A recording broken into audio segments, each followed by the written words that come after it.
What happened in today's game?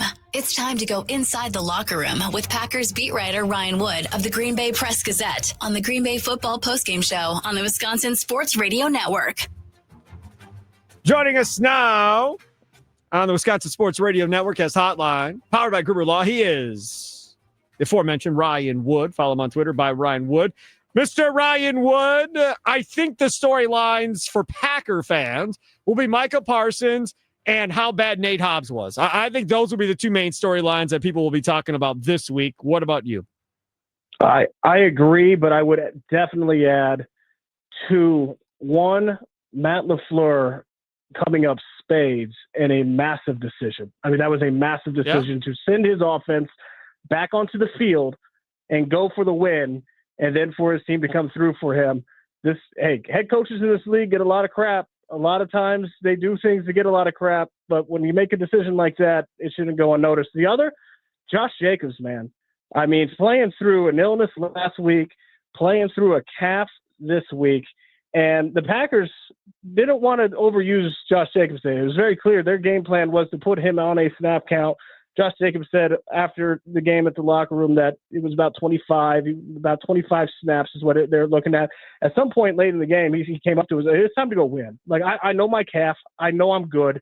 I'm good to go. I can give you this. Put me in. Let's go win. He delivers. Look, the Philadelphia Eagles can have the tush push. The Packers have their own version of the tush push.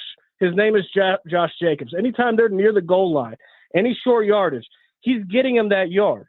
6 rushing touchdowns the last 3 games, and he hasn't been healthy. Yep. He hasn't felt good with the calf.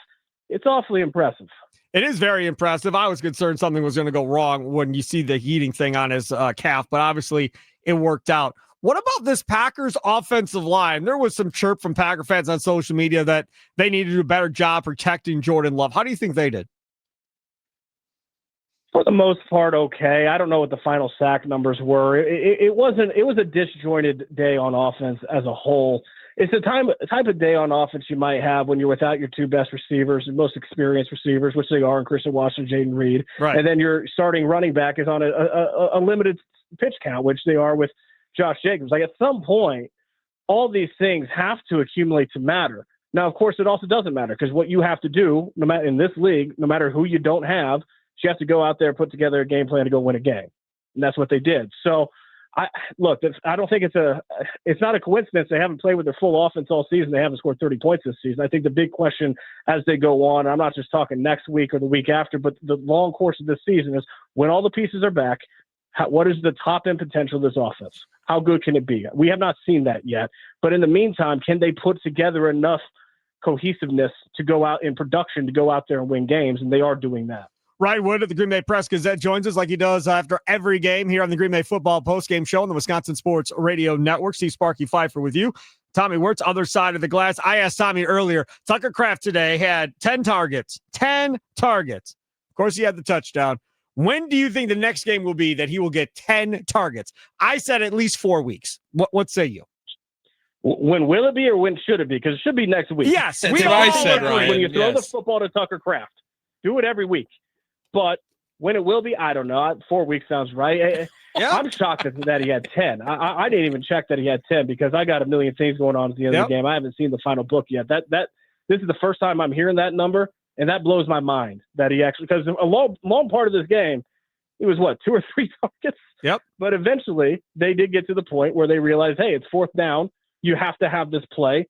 Throw it to Tucker Kraft. It wasn't even designed for Tucker Kraft. It just happened to be that they finally got him the ball. Oh my gosh. He was the 3rd option on that play. He made a play. Jordan Love made the play. I'm just saying it wasn't like they designed the play to get Tucker Kraft the ball. Why would they? Why would you design a play, Ryan? Tucker Kraft is awesome. They don't design the play for Tucker Kraft if he catches it 18 yards down the field or whatever it was. The play, it was 4th and 2 or 4th and 3. They didn't need 18 yards. Jordan Love took that into his own hands, Ryan. You know, it's so interesting because so much of the production that Tucker Kraft has in this offense is basically unscripted. I mean, it's just Jordan Love's in trouble, bail out, throw it to the tight end on a flat route, do a little check down. he's kind of like the power forward in basketball that knows he's not going to have a lot of plays run for him, but he just cleans up the glass and averages 12 points a game, 10 rebounds a game without anything ever being called for him. Like, that's Tucker Kraft in this Packers offense. Now, as I watch that, I have to wonder, okay, if you actually ran plays for this guy on a semi-regular basis, how much more could there be? And I think that they need to get to that. He is dynamite stretching the field. Every time, going back the last 2 years, every time he gets an opportunity to stretch the field, he comes through. We just don't see it very often. He's always close to the line of scrimmage. They need to figure out how to maximize him as a playmaker. Thank you. God bless you. I love you. Ryan Wood, follow him on Twitter by Ryan Wood. He's a very, very smart man. He covers the Green Bay Packers for the Green Bay Press Gazette. Thank you much. Enjoy the rest of your night. Have a safe flight home. Hey, here's hoping for no 5-hour flight delay tomorrow. Just nice and smooth. Yeah, but really, I mean, isn't that like a special fancy jet? Was it really all that bad for everybody involved? Have you had a 5-hour flight delay, Sparky? No, but I've never flown in one of the fancy jets either. Oh, my God. First of all, they had to pull in another plane from Detroit just to get them off the ground. So, but the coaches were there. The coaches got there on time. A 5-hour flight delay, I've had plenty. I've had too many in my life. That is never going to make anyone happy. I hate airports. I live in airports.